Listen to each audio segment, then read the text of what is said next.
জীবনে যে কোনো শখ বা আহ্লাদ পূরণের সুনির্দিষ্ট একটা সময় আছে। সঠিক সময়টা একবার পেরিয়ে গেলে শখ হয়তো পূরণ হয় ঠিকই, তবে তৃপ্তিটা ঠিক পাওয়া যায় না।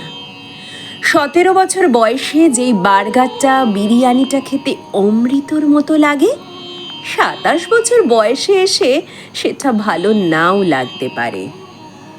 18 বছর বয়সে এসে সমবয়সী কারো সাথে শাড়ি পাঞ্জাবি পরে রিকশায় ঘুরতে ভালো লাগতে পারে। 28 যে একই কাজ করতে ভালো লাগবে তার কোনো গ্যারান্টি নেই।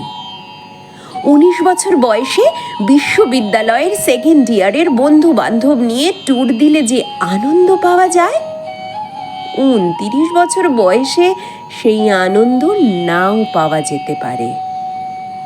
একদিন নিজের ছাদ বাগান করব, এই আশায় বসে থেকে যেই মানুষটা নিজের বারান্দার টবে কোনো গোলাপের চারা লাগালো না, ছাদ হওয়ার পরে দেখা গেল সেই মানুষটার আর বাগান করার সময়ই নেই।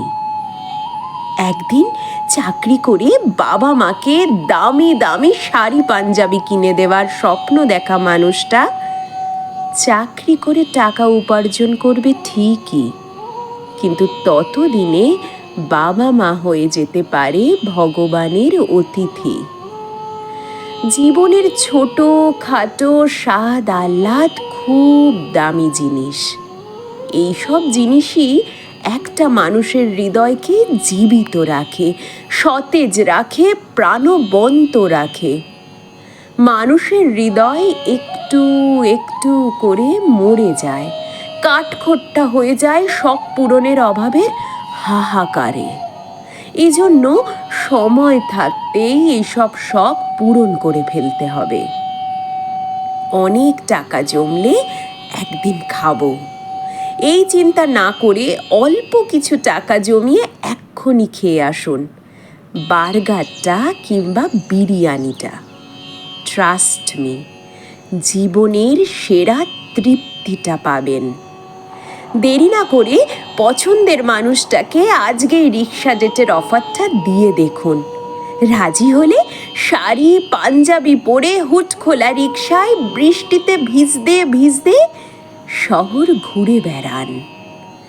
পকেটে কিছু টাকা হলে বন্ধুর ঘাড়ে হাত রেখে বলুন, এই চল এখনই আমরা ঘুরতে বেরোবো, আজকেই যাব, এক্ষুনি যাব, ব্যাগ গুছিয়ে নে ট্রেন ধরবো। নিজের ছাদ বাগান হবে, এই আশায় বসে না থেকে ভাড়া বাড়ির বারান্দার টবেই লাগিয়ে ফেলুন পছন্দের গোলাপ চারাটা। টিউশনির টাকায় কম দামে কিনে ফেলুন বাবা মায়ের জন্য শাড়ি পাঞ্জাবিটা। হোক না সুতির, শখ পূরণটাই বড় কথা। মনে রাখবেন, একদিন সব হবে। এই আশায় যে নিজেকে বঞ্চিত করে তার জীবনে কিছুই হয় না। তার জীবন কাটে বিষণ্ণতা আর অতৃপ্তিতে, শেষ হয় আফসোস আর হাহাকারে।